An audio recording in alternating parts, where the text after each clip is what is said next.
الحمد لله نحمده ونستعينه ونستغفره ونعوذ بالله من شرور أنفسنا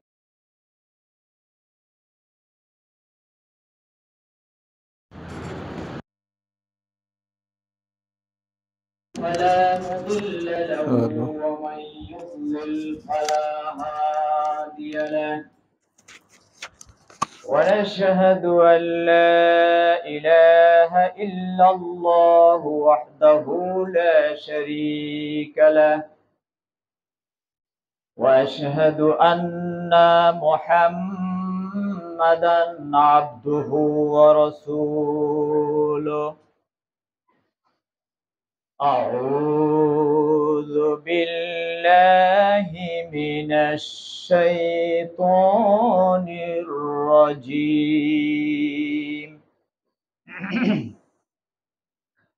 بسم الله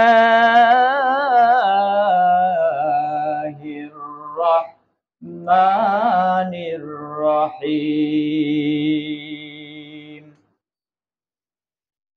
يا أيها الذين آمنوا اتقوا الله حق تقاته ولا تموتن إلا وأنتم مسلمون يا أيها الناس اتقوا ربكم الذي خلقكم من نفس واحدة وخلق منها زوجها وبث منهما رجالا كثيرا ونساء واتقوا الله الذي تساءلون به والأرحام إن الله كان عليكم رقيبا يا أيها الذين آمنوا اتقوا الله وقولوا قولا سديدا يصلح لكم أعمالكم ويغفر لكم ذنوبكم ومن يطع الله ورسوله فقد فاز فوزا عظيما أما بعد فإن خير الحديث كتاب الله وخير الهدي هدي محمد صلى الله عليه وسلم وشر الأمور محدثاتها وكل محدثة بدعة وكل بدعة ضلالة وكل ضلالة في النار সম্মানিত মুসল্লি বৃন্দ, আল্লাহ সুবহানাহু ওয়া তাআলার দরবারে লাখো কোটি শুকর আদায় করি, যিনি আমাদেরকে অত্যন্ত রহম করে, দয়া করে, মায়া করে আজকে পর্যন্ত সুস্থ রেখেছেন এবং এই চতরংখলা বাইতুল হক এই জামে মসজিদে খুতবা শোনার এবং 2 রাকাত সালাত আদায় করার জন্য আসার এবং বসার যে তৌফিক দিলেন, সেজন্য তার দরবারে আমরা শুকর আদায় করি। আলহামদুলিল্লাহি রাব্বিল আলামিন। সম্মানিত হাজিরিন, দুরূদ ও সালাম পেশ করছি বিশ্ব মানবতার মুক্তির দূত রাহমাতুল লিল আলামিন, যিনি একমাত্র শাফাত করার সুপারিশ পাবেন হাসরের ময়দানে, যার জন্য আমরা আল্লাহর কাছে দোয়া করি মাকামাম মাহমুদানিল্লাযী ওয়া'আদতা।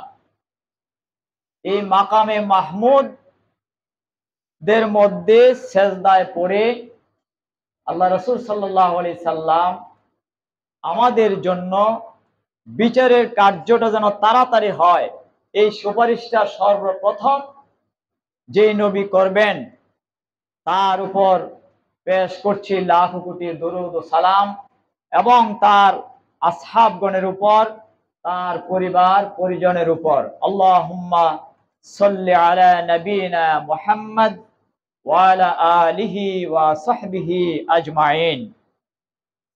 সম্মানিত মুসল্লিবৃন্দ, আমি আল্লাহর কাছে শুকরিয়া আদায় করি যে আল্লাহ সুবহানাহু ওয়া তাআলা আবারও সুন্দরভাবে আমাকে সুস্থ রেখে এই আজকের আগস্ট মাসের প্রথম জুমা ওয়াদা মাফিক আল্লাহ সুবহানাহু ওয়া তাআলা যথাসময়ে আমাকে এখানে আসার তৌফিক দিয়েছেন, সেজন্য তার দরবারে শুকর আদায় করি। আলহামদুলিল্লাহি রাব্বিল আলামিন। সম্মানিত হাজিরিন, আমি গত জুমা, তার মানে গত মাসের প্রথম জুমা, একটা সাবজেক্ট নির্ধারণ করেছিলাম।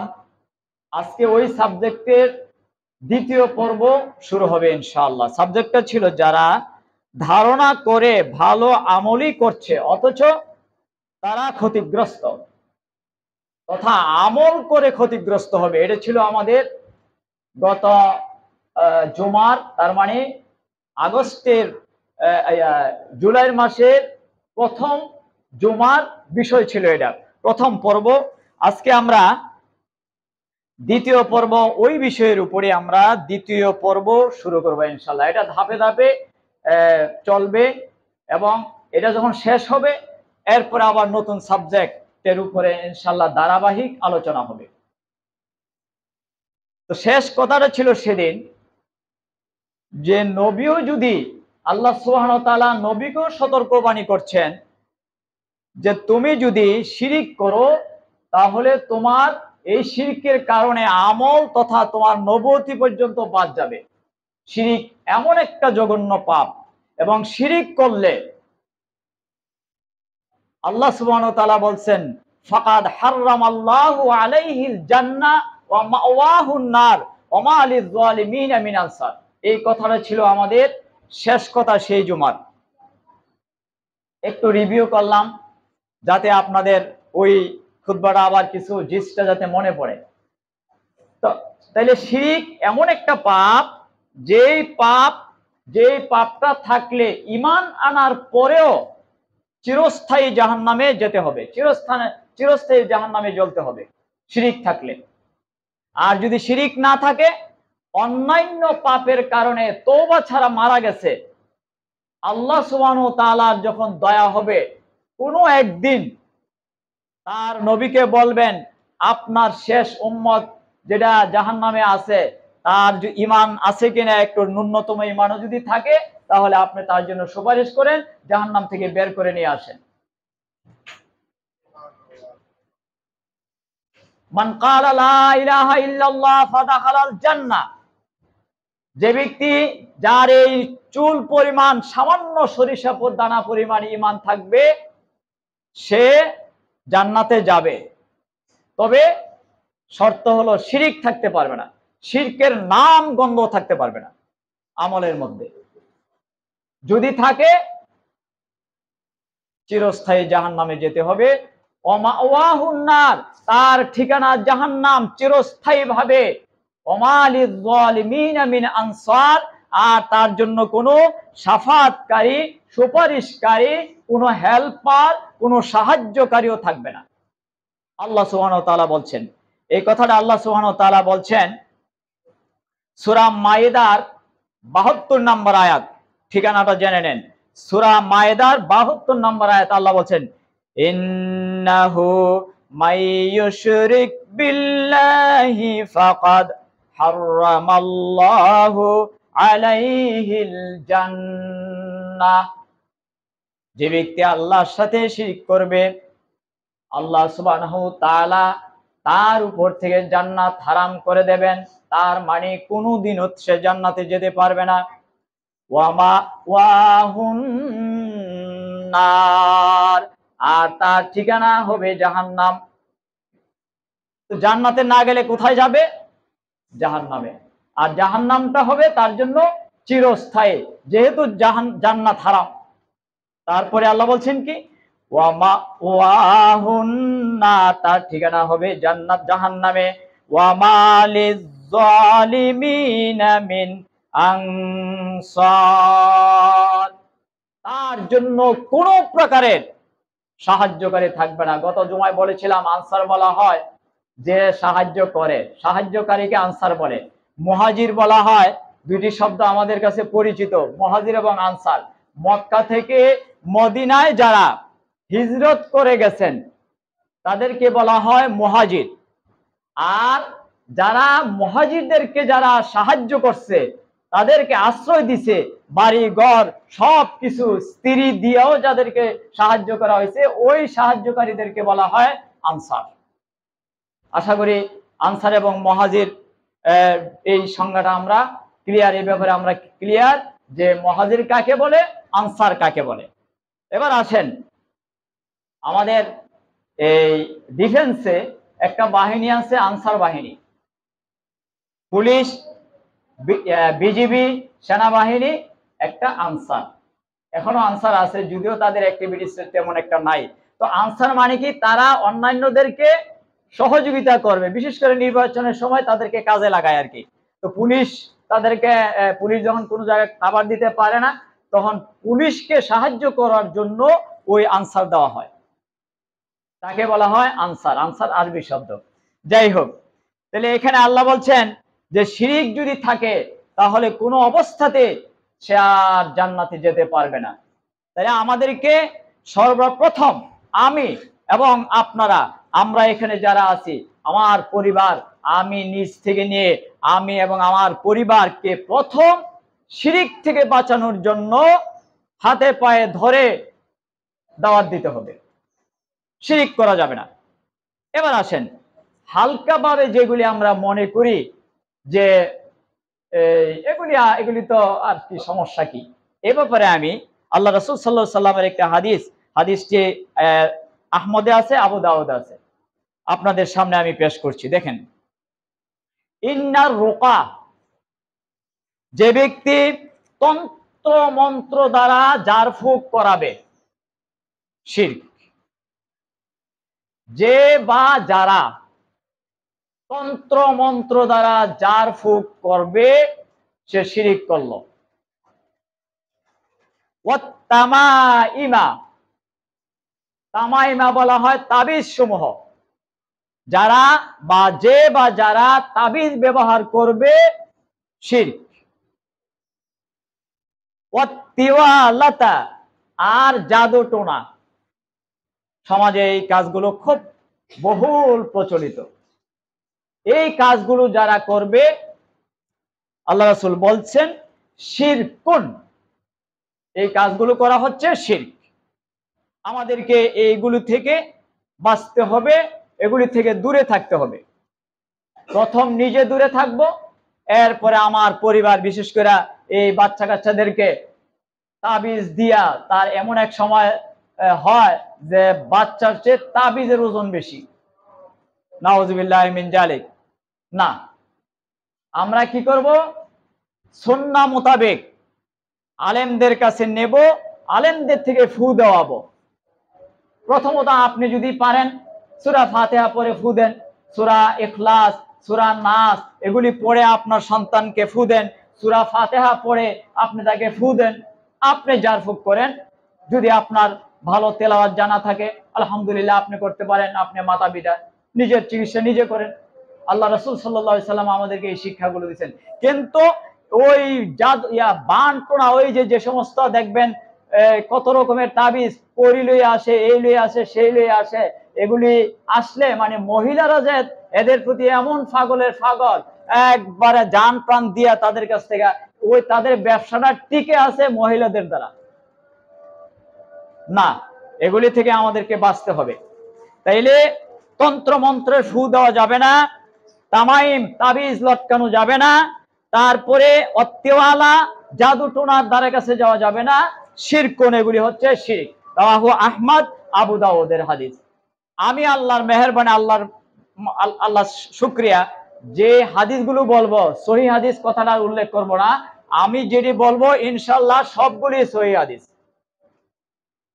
যখনই হাদিস বলবো সব প্রত্যেক হাদিস সহিহ হাদিস থেকে বলবো ইনশাআল্লাহ।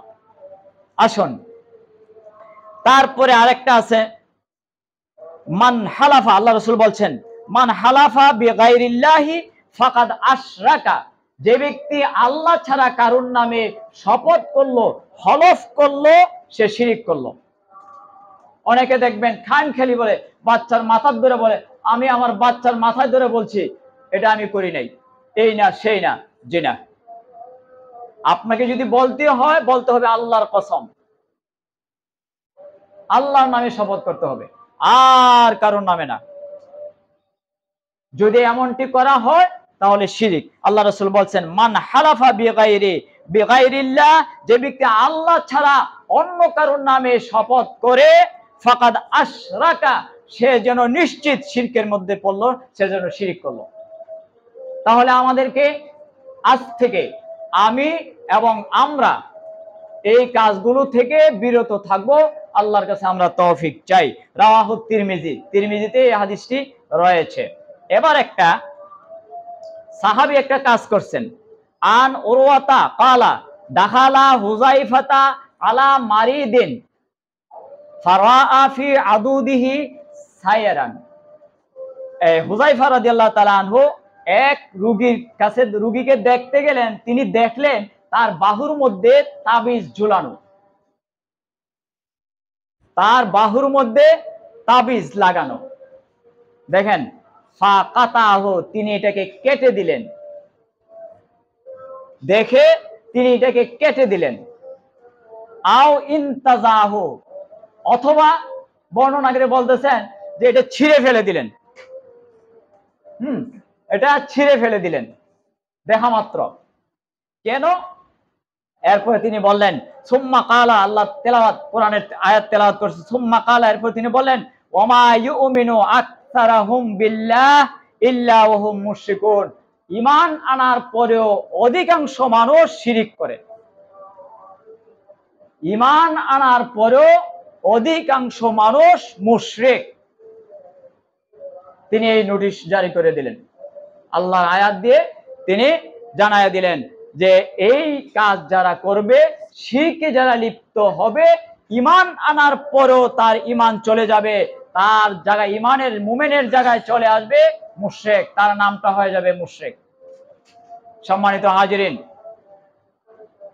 দয়া করে আমরা এই সহজ, এগুলি সহজ কাজ, কিন্তু খুব ভালো মনে করে করা হচ্ছে, আর আল্লাহ সুবহানাহু ওয়া তাআলার কাছে আপনার নামটা মুশরিকের খাতায়, মুশরিকের নাম হিসাবে লিপিবদ্ধ হচ্ছে।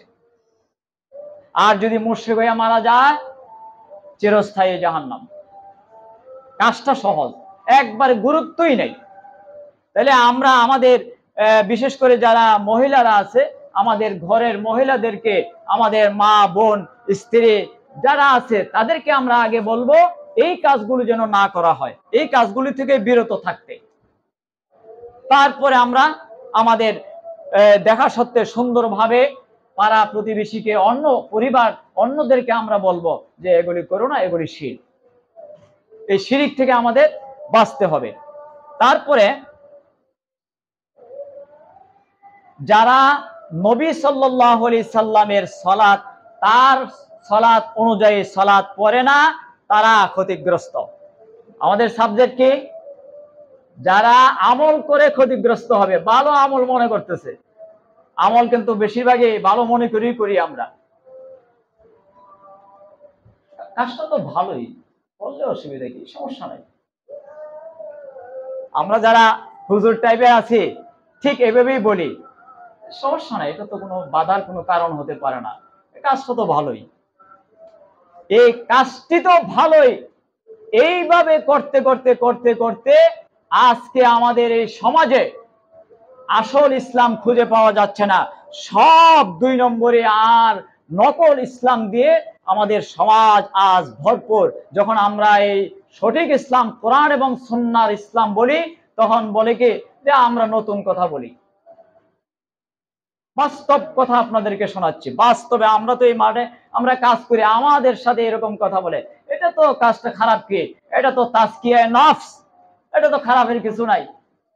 নফস পরিষ্কার করা হয়। আরে ভাই, বিশ্বনবী মুহাম্মদ রাসূলুল্লাহ সাল্লাল্লাহু আলাইহি ওয়াসাল্লাম তিনি কি নফসের তাজকিয়া করার পদ্ধতি জানেন নাই? যাকে ওহী দ্বারা জানানো হয়েছে আল্লাহর পক্ষ থেকে, 100% কনফিডেন্টলি নবী মুহাম্মদ সাল্লাল্লাহু আলাইহি ওয়াসাল্লাম আমাদেরকে ইবাদত দিয়ে গেছেন, যে ইবাদতের মধ্যে চুল পরিমাণ কোনো ভেজাল নাই। আমরা সেই নবীর দেওয়া ইসলাম প্রচার করছি, আমাদেরকে বলে আমরা ফিতনা করি, আমাদেরকে বলে আমরা নতুন ইসলাম প্রচার করতেছি। নাউযুবিল্লাহি মিন যালিক। সম্মানিত হাজিরিন, কোরআনুল কারীম আমাদের কাছে আসছে। আল্লাহ রাসূল সাল্লাল্লাহু প্রায় ১৫০০ বছর আগে কোরআন আমাদের কাছে আসছে, আজও আমাদের কাছে আছে। রাসূল সাল্লাল্লাহু আলাইহি সাল্লাম যে কোরআন আমাদেরকে আমাদের হাতে দিয়ে গেছেন, যে কোরআন দ্বারা সমাজকে পরিবর্তন করেছেন, যে বাণী দ্বারা সমাজকে, এই কলুষিত জাহিলি সমাজকে যে কোরআন দ্বারা পরিবর্তন করলেন, সেই কোরআন, সেই হাদিস, সেই নবীর সেই বাণী আজও আমাদের মধ্যে বহাল তবিয়তে আছে। আল্লাহর মেহেরবানি, আমরা এগুলিকে উপেক্ষা করে, এগুলি বাদ দিয়ে আমরা তাজকিয়ায়ে নফস জিকির চালু করছি। এই পাকিস্তান, ভারত, বাংলাদেশে কাদরিয়া, চিশতিয়া, নকশবন্দিয়া, মুজাদ্দাদিয়া তরিকা দ্বারা জিকির নফসকে পরিষ্কার করা হচ্ছে। অথচ আল্লাহ রাসূল সাল্লাল্লাহু আলাইহি সাল্লাম ওহীর মাধ্যমে ইসলাম দিয়ে গেলেন। এই পদ্ধতি তো কোনোদিন আল্লাহ রাসূল সাল্লাল্লাহু আলাইহি সাল্লাম তার একদল সাহাবায়ে কেরামকে এই প্রশিক্ষণ দেন নাই। সম্মানিত হাজিরিন, তাকেই বলে মায়ের থেকে মাসির দরদ বেশি। আল্লাহ সুবহানাহু ওয়া তাআলা তার নবী মুহাম্মদ সাল্লাল্লাহু আলাইহি সাল্লামের সাথে যে সমস্ত সাহাবায়ে কেরাম ছিলেন, তার কথার আওয়াজের উপর দিয়ে যদি আওয়াজটা বড় হতো, সাথে সাথে আল্লাহ সুবহানাহু ওয়া তাআলা আয়াত নাজিল করে দিলেন, তোমরা আমার নবীর উপর দিয়ে কোনো কথা বলবে না, আমার নবী যা বলছেন তার আওয়াজ উপর দিয়ে যেন তোমাদের আওয়াজ না যায়। আর আজ আমরা কি করছি? টনের টন আমল, নবীর আমল বাদ দিয়ে টনের টন আমল, ওই বুজুর্গের আমল, আকাবিরের আমল, ওই পীর সাহেবের আমল, তমুক পীর সাহেবের আমল, অমুক বুজুর্গের আমল, তমুক বুজুর্গের আমল দিয়ে আজকে আমাদের নবী মুহাম্মদ সাল্লাল্লাহু আলাইহি সাল্লাম যে ইসলাম দিয়ে গেছেন, ওই ইসলাম আজ অণুবীক্ষণ যন্ত্র দিয়েও খুঁজে পাওয়া যাচ্ছে না। জি, আল্লাহর মেহেরবানি, এটাই রাইট, এটাই বাস্তব কথা। আজকে আমরা যদি বলি, দেখেন মিলাদ এবং কিয়াম খুব আনন্দের সাথে করা হচ্ছে মনে হচ্ছে, এবং তারাই বলে কোরআন হাদিসে নাই, আবার তারাই এটাকে জেতা রাখছে। কেন জানেন? ফুলুস, এটার পিছনে রয়েছে ফুলুস। ফুলুস মানে টাকা ইনকাম করার সোর্স। পাকিস্তান, ভারত, বাংলাদেশ, এই দেশগুলোর মধ্যে সুফি তরিকায়ে সুফিয়া, এই সুফিবাদী তরিকা দ্বারা এই তিনটা দেশ একবারে এমন ভাবে আবৃত হয়েছে যে আমরা এখন আসল ইসলাম যদি একটু বলি, কোরআন হাদিসের ইসলামের কথা যদি বলি, তাহলে আমাদের উপরে হাজার হাজার অপবাদ। আমরা নাকি জোরে আমিন বলাই এবং 300 টাকা দেই। একবার আমিন বললে যে মসজিদে 300 টাকা মুসল্লিদেরকে দেওয়া হয়। নাউযুবিল্লাহি মিন যালিক। সম্মানিত হাজিরিন, আপনারা এই গ্রামের, এই পাড়ার মহল্লার আপনারা মসজিদে আসেন, আপনারা কতদিন 1 টাকা পেয়ে গেছেন আমার কাছে আজকে দাঁড়ায় বলে যাবেন। মিথ্যা কথা আলেমরা বলতেছে, লক্ষ লক্ষ মানুষের সামনে আলেমরা বলতেছে যে জোরে আমিন বলার জন্য আমরা তাদেরকে নিয়ে আসি, 300 টাকার বিনিময়ে তারা আমিন বলে। আস্তাগফিরুল্লাহ। আমরা তাদের জন্য দোয়া করি, আল্লাহ যেন তাদেরকে হেদায়েত দান করেন। তবে আপনারা রাগ করবেন না, যে যাই বলুক, যত রকমের গালি দেখ, যত রকমের আপনি বাদ হয়ে গেছেন, আপনি গোমরা হয়ে গেছেন, আপনি নাস্তিক হয়ে গেছেন, আপনি ফেতনা ছড়াচ্ছেন, যত রকমের অপবাদ দেখ, আপনি তাকে আপনি বিশেষ করে দাওয়াত করে খাওয়াবেন। তার সাথে আপনি খারাপ আচরণ করতে পারবেন না। কেন? সে জানে না, সে মাজহুল, তার সেই ইলমটা এখনো আল্লাহ তাকে দেয় নাই। তার জন্য হেদায়েতের দোয়া করবেন, আল্লাহ তুমি তাকে লোকটাকে হেদায়েত করো, সে তো আমারই ভাই, সে তো আমারই পিতা, উনি তো আমারই চাচা, উনি তো আমারই প্রতিবেশী, উনি তো আমারই আত্মীয়, সুতরাং আল্লাহ তুমি তাকে সঠিকটা বোঝার তৌফিক দান করো। সম্মানিত হাজিরিন, দোয়ার যে কত পাওয়ার! এই মিসাইল আর যত অ্যাটম বোম আছে, সকল অ্যাটম বোম থেকে শক্তিশালী পাওয়ারফুল হাতিয়ার হলো আল্লাহর কাছে দোয়া করা। আমরা প্রত্যেকে সবার কারো প্রতি আমরা বিদ্বেষ রাখবো না, আমরা শুধু এই দোয়া করবো, আল্লাহ এই মানুষটাকে, এই হুজুরকে, এই জনাবকে, এই অলিকুলের শিরোমণিকে সঠিকটা বুঝার তৌফিক দাও। কারণ তার দ্বারা লক্ষ লক্ষ মানুষ পথভ্রষ্ট হচ্ছে, দল্লা হচ্ছে, গুমরাহির মধ্যে পড়ে আছে। আল্লাহ তুমি তাকে হেদায়েত করো, আল্লাহ তুমি তাকে সঠিকটা বুঝার তৌফিক দাও, তার দ্বারা মানুষ যেন সঠিকটা বুঝে। সব সময় আমরা, আমাদের থিওরি হলো সব সময় আমরা তাদের জন্য দোয়া করব। ওইদিকে একটা লাইট হলে মনে হয় ভালো হইতো। সম্মানিত হাজিরিন, আসুন তাহলে সাহাবে রোগীকে দেখে, রোগীর হাতে তাবিজ দেখছেন, কেটে ফেলে দিছেন অথবা ছিঁড়ে ফেলে দিছেন। তো আমরা কি করব? তাকে বুঝাবো, আগে তাকে এই ইলমটা দিব যে তুমি ভাই, চাচা, খালা, এই তাবিজ তো ব্যবহার করা ঠিক না, এটা শিরক, এটা থেকে বিরত থাকো, আল্লাহ তোমাকে শেফা করবে। একটা তাবিজ দিলে মানে চতুর্মুখী বিপদ আপনাকে চাপাইয়া ধরবে, আপনি টেরও পাবেন না যে এইটা আবার আমার লাগে কোন থেকে এই বিপদ আসলো। কারণ আপনি একটা আল্লাহর বিরুদ্ধে কাজে লিপ্ত আছেন। আর সব সময় আমরা আল্লাহর কাছে দোয়া করব, সব সময় ডাইরেক্ট আল্লাহর কাছে, আর কারো মাধ্যম ধরা লাগবে না, কোনো মাধ্যম নাই, ডাইরেক্ট আপনি মনে করেন কিছুই জানেন না, দরকার নাই আপনার জানা, শুধু আপনি এই ব্যাগ বেগাইয়া দাঁড়াইয়া বসে আল্লাহর কাছে তাওবা ইস্তেগফার পড়ে আপনি নিজে একা একা হাত তুলে আল্লাহর কাছে আপনি দোয়া করেন, আল্লাহ আমি তো তোমার ডাকার মতো ভাষা নাই আমার, কিভাবে ডাকলে আপনি খুশি হবেন আমার জানা নাই, তবে আমি আপনার বান্দা হিসাবে আপনার কাছে আমি আমার এই কথাটা পেশ করছি, আল্লাহ আপনি আমার দোয়াটা কবুল করেন। সম্মানিত হাজিরিন, আল্লাহ সুবহানাহু ওয়া তাআলা তার বান্দাকে বলছেন, উদউনি আস্তাজিব লাকুম। আল্লাহ সুবহানাহু ওয়া তাআলা কোন বান্দাকে কোন মাধ্যম ধরার জন্য বলেন নাই। সম্মানিত উপস্থিতি, আল্লাহ সুবহানাহু ওয়া তাআলা কোন বান্দাকে বলেন নাই তোমরা ভায়া হয়ে অমুক বুজুর্গের মাধ্যমে তোমরা আমার কাছে দোয়া করো। জি না, আল্লাহ সুবহানাহু ওয়া তাআলা বলছেন, উদউনি আস্তাজিব লাকুম, উদউনি আস্তাজিব লাকুম, আমার কাছে বলো, আমি তোমার ডাকে সাড়া দেব, আমি তোমার ডাক কবুল করব, আমি তোমার ডাক শুনব। সম্মানিত হাজিরিন, তাহলে আল্লাহ যেখানে আপনাকে আমাকে নির্দেশ দিলেন এভাবে দোয়া করার জন্য, তাহলে আমরা তো তার কথা মতে আমরা কাজ করব। আপনি কি জানেন আপনি যার কাছে যাচ্ছেন, যেই ব্যক্তির কাছে আপনি যাচ্ছেন, সেই লোকটা যে আপনার চেয়ে উত্তম, আপনি কি বলতে পারবেন?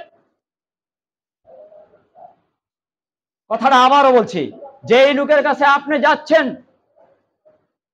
আপনি কি বলতে পারবেন যে এই লোকটা আপনার চেয়ে উত্তম? দেখ, হতে পারে এই লোকটার মধ্যে শিরক আছে, এই বুজুর্গের মধ্যে শিরক আছে, কিন্তু আপনার মধ্যে শিরক নাই। তাহলে আপনি তার দোয়াই যে কবুল হবে আপনার জন্য, এটার গ্যারান্টি আপনি কিভাবে দিবেন? আপনি আপনার দোয়া আল্লাহ সুবহানাহু ওয়া তাআলার কাছে, আল্লাহ রব্বুল আলামিনের কাছে আপনার দোয়া আপনি করবেন, একা করবেন। সম্মানিত হাজিরিন, এই যে আমরা এখন বসা আছি, অক্সিজেন আল্লাহ রাব্বুল আলামিন এককভাবে আপনাকে প্রত্যেককে আল্লাহ সুবহানাহু ওয়া তাআলা যেমনি ভাবে এককভাবে একা একা অক্সিজেন দিচ্ছেন, একা একা তার সবকিছু পূরণ করছেন, একা আমাকে আল্লাহ সুবহানাহু ওয়া তাআলা একা নাজিল করেছেন। তাহলে আমি কেন আল্লাহ সুবহানাহু ওয়া তাআলার কাছে বলতে গেলে মায়া মাধ্যম হয়ে ওই ঘুরাইয়া ঘাড়াইয়া কেন আমি আল্লাহর কাছে যাব? সম্মানিত হাজিরিন, আসছে সুন্দর কথা আসতেছে। তাহলে যারা নবীর মত সাল্লাল্লাহু আলাইহি সাল্লাম সালাত পড়ে না, তারা ক্ষতিগ্রস্ত। এ ব্যাপারে আল্লাহ সুবহানাহু ওয়া তাআলা বলছেন, ফাওয়াইলুল লিল মুসাল্লিন আল্লাযীনা হুম আন সালাতিহিম সাহুন। যারা নবী সাল্লাল্লাহু এই ভুল মানে অবহেলা খামখেয়ালি ভাবে সালাত আদায় করে, তাদের জন্য আফসোস। মুসল্লিদের, এই মুসল্লিদের জন্য আফসোসের কথা বলা হয়েছে। সম্মানিত হাজিরিন, এটা কেমন কথা? সালাত পড়া হয় আর আল্লাহ বলছেন ফাওয়াইলুল লিল মুসাল্লিন, মুসল্লিদের জন্য আফসোস। শুধু আফসোস না, তিনি আরো বলেন, কে? আল্লাহ সুবহানাহু ওয়া তাআলা সূরা মুদ্দাসসিরের 42 এবং 43 নম্বর আয়াত। সূরা মুদ্দাসসিরের 42 এবং 43 নম্বর আয়াত, মা সালাকাকুম ফি সাকার। জাহান্নামীদেরকে প্রশ্ন করা হবে, হয় এটা ফেরেশতা করতে পারে, দারোয়ান, জাহান্নামের দারোয়ান, অথবা জান্নাতীরাও করতে পারে, যে তোমাদেরকে এই সাকার নামক জাহান্নামে কোন আমলের কারণে তোমরা এই জাহান্নামে আসছো? মা সালাকাকুম ফি সাকার। সাকার হলো একটা জাহান্নামের নাম। ওই জাহান্নামে নামাজীদেরকে দেওয়া হবে। তারা বলবে লাম নাকু মিনাল মুসাল্লিন, আমরা সালাত পড়তাম না। লাম নাকু মিনাল মুসাল্লিন, আমরা সালাত পড়তাম, সালাতে নামাজি ছিলাম না। আপনাদের ভাষায় বলে নামাজি, নামাজ কথাটা কিন্তু কোরআন হাদিসের ভাষা না, এটা ফার্সি। এই নামাজ যে শব্দটা, এটা ফার্সি শব্দ। আল্লাহ সুবহানাহু ওয়া তাআলা, নবী করিম সাল্লাল্লাহু আলাইহি ওয়াসাল্লাম, সাহাবায়ে কেরামের ভাষা হলো সালাত। আসেন, মা সালাকাকুম ফি সাকার লাম নাকু মিনাল মুসাল্লিন, এই সাকার নামক জাহান্নামে তোমাদেরকে কিসে নিয়ে আসলো? কোন আমলের কারণে তোমরা এই সাকার নামক জাহান্নামে আসছো? তখন তারা বলবে কি, লাম নাকু মিনাল মুসাল্লিন, আমরা সালাত পড়তাম না। এই সালাতের বিভিন্ন কাইফিয়ত আছে। নবী সাল্লাল্লাহু আলাইহি সাল্লামের তরিকা যদি না হয়, তো সেটাও হবে সালাত পড়ার পরও না পড়ার মতো। নবী সাল্লাল্লাহু আলাইহি সাল্লাম যেই সালাত দিবেন, তিনি কি বলছেন? বুখারীর হাদিস, সাল্লু কামা রাআইতুমুনি উসাল্লি। সাল্লু, তোমরা সালাত পড়ো, কামা রাআইতুমুনি উসাল্লি, যেভাবে আমাকে সালাত পড়তে দেখো। সম্মানিত হাজিরিন, এই কথাটা আল্লাহ রাসূল সাল্লাল্লাহু আলাইহি ওয়াসাল্লাম কাদেরকে বললেন? সাহাবায়ে কেরামদেরকে। তো সাহাবায়ে কেরামরা সবাই একসাথে মারা যাবে না, একজন আরেকজনের পরপর এইভাবে। তাহলে এইভাবে হতে হতে একজন আরেকজনকে দেখতে দেখতে সালাত শিক্ষা হয়ে যাবে। তারপরে আবার এটা সাহাবায়ে কেরামদের মধ্যে শেষ নয়, সাহাবায়ে কেরাম লিখে ফেলছেন, হাদিস লিখে ফেলছেন। কোরআন লেখার পরে প্রথম আল্লাহ রাসূল বলছেন, তোমরা এখন হাদিস আমার কথাগুলো লিখবে না, কারণ কোরআন এবং আমার কথা মিলে যেতে পারে। যখন কোরআন কমপ্লিট হলো বা সম্ভাবনা আছে, ভালো ভালো শিক্ষিত সাহাবায়ে কেরাম পাইছেন, তখন তিনি বলছেন, এবার তোমরা হাদিস আমার কথাগুলো লিখে রাখো। তাহলে লিখিত ভাবে আমরা আল্লাহ রাসূল সাল্লাল্লাহু আলাইহি সাল্লামের কথাগুলো হাদিস আকারে আমরা পাইছি। আচ্ছা, হাদিস কাকে বলে এবং হাদিস কয় প্রকার? আগে জানুন হাদিস কাকে বলে। মহানবী সাল্লাল্লাহু আলাইহি সাল্লামের কথা, কাজ এবং তার চুপ থাকাকে হাদিস বলে। মহানবী সাল্লাল্লাহু আলাইহি সাল্লামের কথা, কাজ এবং তার চুপ থাকাকে হাদিসের ভাষায় হলো কাউলি, ফেলি, তাকরিরি। কাউলি, ফেলি, তাকরিরি, এই তিন প্রকারের হলো হাদিস, এবং এই তিন প্রকারের আমল হলো আমাদের জন্য সুন্নাহ। গত জুমায় বলেছিলাম হাদিস অর্থ সুন্নাহ, হাদিস অর্থ বাণী, হাদিস অর্থ খবর, হাদিস অর্থ মেসেজ, হাদিস অর্থ কথা। যেমন আল্লাহ সুবহানাহু ওয়া তাআলা কোরআনুল কারীমকেও হাদিস বলা হয়েছে, আহসানুল হাদিসা, কোরআনকে হাদিস বলা হয়েছে। তারপরে এই আল্লাহ সুবহানাহু ওয়া তাআলা এই যে সুন্নাহ, হাদিস অর্থ সুন্নাহ, সুন্নাতাল্লাহি তাবদীলা, আল্লাহর সুন্নাত পরিবর্তন হয় না, রদবদল হয় না। আল্লাহ সুবহানাহু ওয়া তাআলা এই কোরআনকেও সুন্নাত বলছেন, সুন্নাহ। তাহলে এক কথায় হাদিস হলো বাণী, কথা, কাজ। নবী মুহাম্মদ সাল্লাল্লাহু আলাইহি সাল্লাম তিনি যেটা বলছেন সেটা হাদিস, তিনি যেটা করছেন সেটা হাদিস, আর তার সামনে করা হয়েছে, তিনি আদেশ নিষেধ কোনোটাই করেন নাই, তার সামনে করা হয়েছে, তিনি এটা মাইন্না নিছেন। এটার নাম হলো চুপ থাকা, মানে তাকরিরি, মৌন সম্মতা। যেমন মনে করেন আজান, এই আজান নবী সাল্লাল্লাহু আলাইহি সাল্লাম কোনোদিন দেন নাই। আমরা যে আজান দেই, এই আজান কিন্তু নবী সাল্লাল্লাহু আলাইহি সাল্লাম কোনোদিনও দেন নাই। তাহলে এটা তো সুন্নত। কিভাবে সুন্নত হলো? তার সামনে, নবী সাল্লাল্লাহু আলাইহি সাল্লামের সামনে আজানের প্রচলন তিনি শুরু করছেন। এটা হলো ওই যে চুপ থাকা, এই হাদিসের অন্তর্ভুক্ত। তাইলে কাউলি, ফেলি, তাকরিরি, এই তিনটা হলো সুন্নাহ। হাদিসের এক নাম কি? সুন্নাহ। হাদিসের এক নাম কি? তার বাণী, তার তরিকা, তার রাস্তা, তার পথ, মত, এই সবগুলি হলো হাদিসের অন্তর্ভুক্ত। একই কথা, কারণ আরবিতে একই শব্দের অনেক অর্থ হয়। তাইলে আসেন আমরা জানলাম হাদিস হলো তিন প্রকার, সুন্নাহ তিন প্রকার। কাউলি অর্থাৎ তিনি যেটা বলছেন, ফেলি তিনি যেটা করছেন, আর তাকরিরি তার সামনে করা হয়েছে, তিনি হানা নিষেধ করেন নাই, তার সামনে করা হয়েছে। তার মানে এটাও ওই আগের কথার সাথে এটা, তার মানে এটা মাইন্না নিছেন। যেমন মনে করেন আমাদের সমাজে অনেক লাজুক মেয়েরা তার ছেলের পছন্দ হয়েছে কিনা বিয়ে শাদীর ব্যাপারে, তখন দেখবেন এই মেয়েটা চুপ থাকে। আর এই চুপ থাকা হলো কি? রাজি। চুপ থাকাই হলো রাজির লক্ষণ। তো চুপ থাকাটা আল্লাহ রাসূলের সামনে একটা কাজ করা হয়েছে, তিনি নিষেধ করেন নাই, ওকে, এটাও হাদিস। তাহলে আমরা জানলাম হাদিস তিন প্রকার, কাউলি, ফেলি, তাকরিরি। নবী বলছেন, করছেন, তার সামনে করা হয়েছে, তিনি নিষেধ করেন নাই, হাদিস বা সুন্নাহ। তা আল্লাহ রাসূল সাল্লাল্লাহু আলাইহি ওয়াসাল্লাম বলছেন, সল্লু কামা রাআইতুমুনি উসাল্লি, আমাকে যেভাবে সালাত পড়তে দেখো সেভাবে তোমরা সালাত পড়ো। আর রাসূলের সালাতের মতো যদি সালাত না হয় তাহলে এই সালাত বাদ যাবে। ফতোয়া নবী মুহাম্মদ সাল্লাল্লাহু আলাইহি সাল্লামের, আমার না, একটু পরে দিতেছি। তার আগে একটা উদাহরণ দেই। দরজার মধ্যে তালা লাগাই আমরা, তালা সাথে একটা চাবি থাকে। কোনো কারণে চাবিটা হারায় ফেলছেন, অন্য একটা চাবি দিলে, চাবি দেওয়া যেমন তালা খুলবে না, কারণ তালার থ্রেডের সাথে চাবির থ্রেড মিলতে হবে, তালার দাঁতের সাথে চাবির দাঁত মিলতে হবে।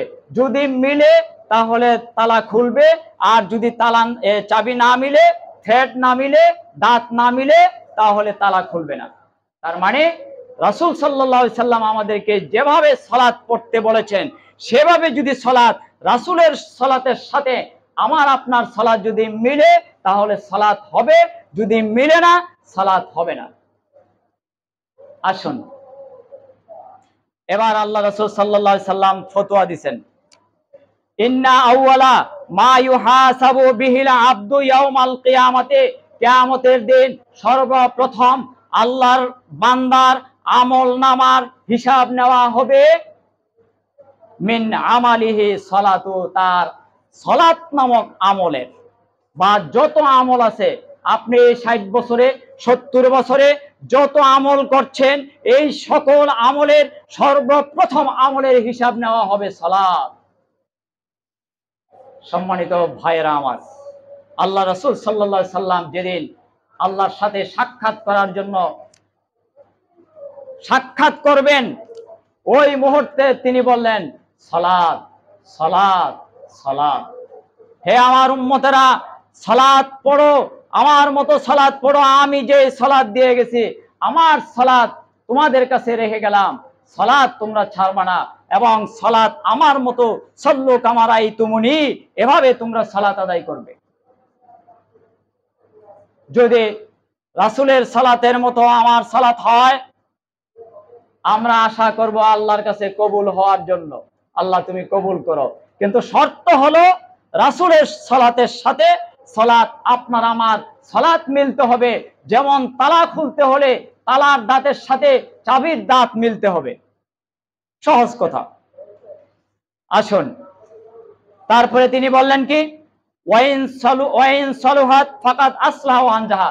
যদি সালাতের হিসাব, সালাতটা আল্লাহর সামনে নবীর সালাতের মতো যদি হয়, আমরা যদি দেখাইতে পারি, তখন ও আনজাহা, আপনি বেঁচে গেলেন, নাজাত পেয়ে গেলেন। ওয়াইন ফাসাদাত ফাকাদ খাবা ওয়া খাসিরা। আর যদি রাসূলের সালাতের মতো যদি আমার সালাত না দেখাইতে পারি, জাহান্নাম, ক্ষতিগ্রস্তের মধ্যে পড়ে গেলাম। ফাকাদ খাবা খাসারা, নবীর ফতোয়া, আমার এখানে কিছুই না। তিরমিজিতে হাদিসটা আছে, আর আগেই তো বলছি সহিহ সনদে। সুতরাং আল্লাহ রাসূল সাল্লাল্লাহু আলাইহি ওয়াসাল্লাম বলছেন, যদি সালাতের হিসাব সঠিক দিতে পারে আল্লাহর সামনে, সে নাজাত পেয়ে গেল। আর যদি সালাতের হিসাব সঠিকভাবে না দিতে পারে, ফাকাদ খাবা খাসিরা, অবশ্যই সে ক্ষতিগ্রস্তের মধ্যে পড়ে গেল। মা সালাকাকুম ফি সাকার, আর সেই ক্ষতিটা হলো কি, সাকার নামক জাহান্নাম। সম্মানিত হাজিরিন, নবী সাল্লাল্লাহু আলাইহি সাল্লাম এরপরে একটা হাদিস বলছেন, মান তারাকা সালাতা মুতাআম্মিদান ফাকাদ কাফার। যে ব্যক্তি সালাত ইচ্ছা করে সালাত ত্যাগ করলো, সে কুফরি করলো। তাহলে আমাদেরকে প্রথমত সালাত আদায় করতে হবে নবী সাল্লাল্লাহু আলাইহি সাল্লাম যেভাবে আদায় করেছেন। তাহলে নবীর সালাত আমরা কোথায় পাবো? সহিহ হাদিসগুলোতে, সকল সহিহ হাদিসে পাবো।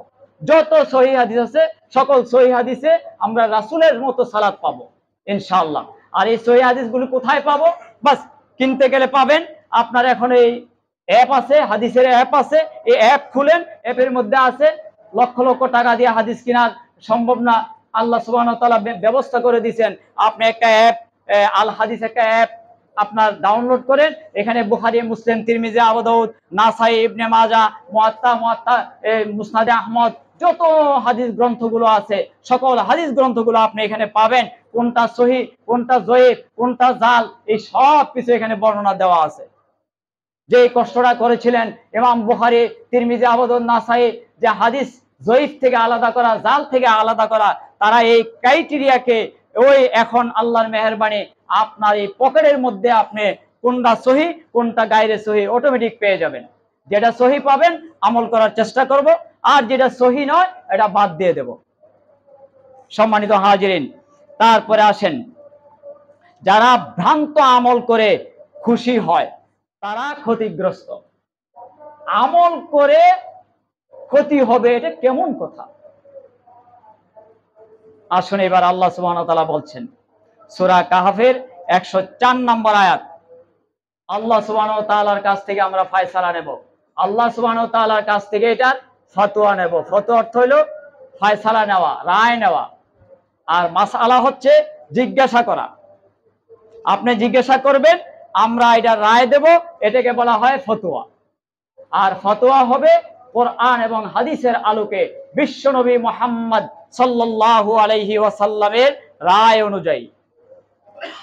পৃথিবীর সমস্ত আলেমের দায়িত্ব হলো নবী মুহাম্মদ সাল্লাল্লাহু আলাইহি সাল্লামের রায় অনুযায়ী কথা বলা, রায় অনুযায়ী ফতোয়া দেওয়া, রায় অনুযায়ী ফয়সালা দেওয়া, রায় অনুযায়ী সমাজে সব কিছু সুন্দরভাবে পরিচালনা করা।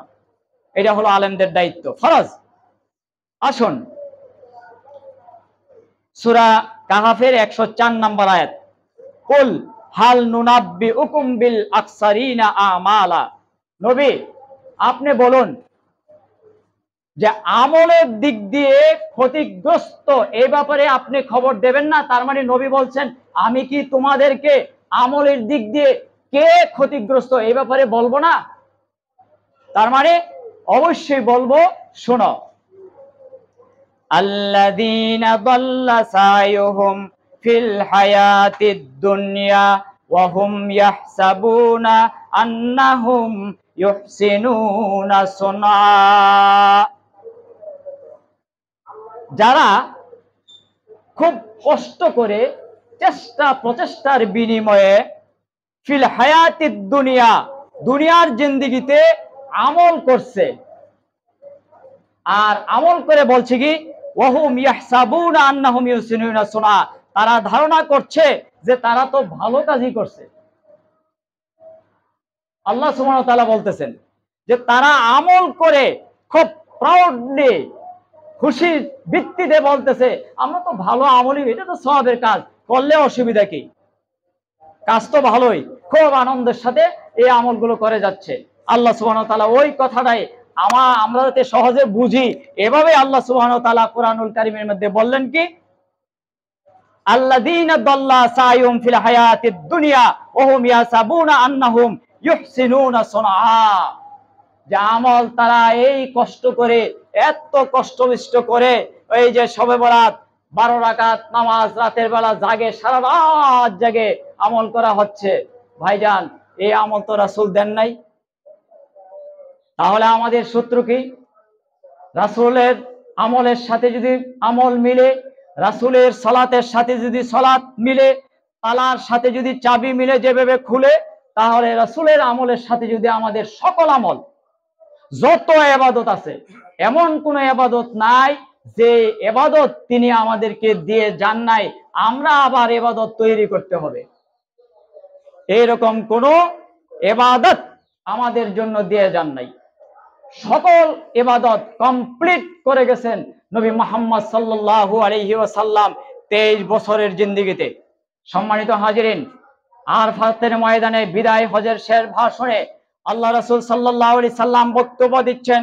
আরাফাতের ময়দানে বর্তমানে যে মসজিদে যে মিনারা আছে, মসজিদে নিমারা, আরাফার ময়দানে মসজিদে নিমারা, এই মসজিদে এই জায়গায় দাঁড়াইয়া আল্লাহ রাসূল এই জায়গাতে একটা আয়াত নাজিল হইছে। আল্লাহ রাসূল ইন্তেকালের 81 দিন আগে। আয়াতটা কি? আল ইয়াউমা আকমালতু লাকুম দীনাকুম। আজকের দিনে, কোন দিন? ওই আরাফাতের দিন, যেদিন আল্লাহ রাসূলের উপরে এই আয়াতটা নাজিল হয়েছে। আল্লাহ বলতেছেন আল ইয়াউমা আকমালতু লাকুম, আজকের দিনে আমি তোমাদের জন্য আকমালতু হলো পরিপূর্ণ করে দিলাম, কমপ্লিট করে দিলাম, আল্লাহ বলতেছেন। অর্থাৎ আজকের দিনেই তোমার জন্য শরীয়তের বিধি বিধান, হুকুম, আহকাম, ইবাদত, বন্দেগী যা কিছু দরকার আজ কমপ্লিট করে দিলাম।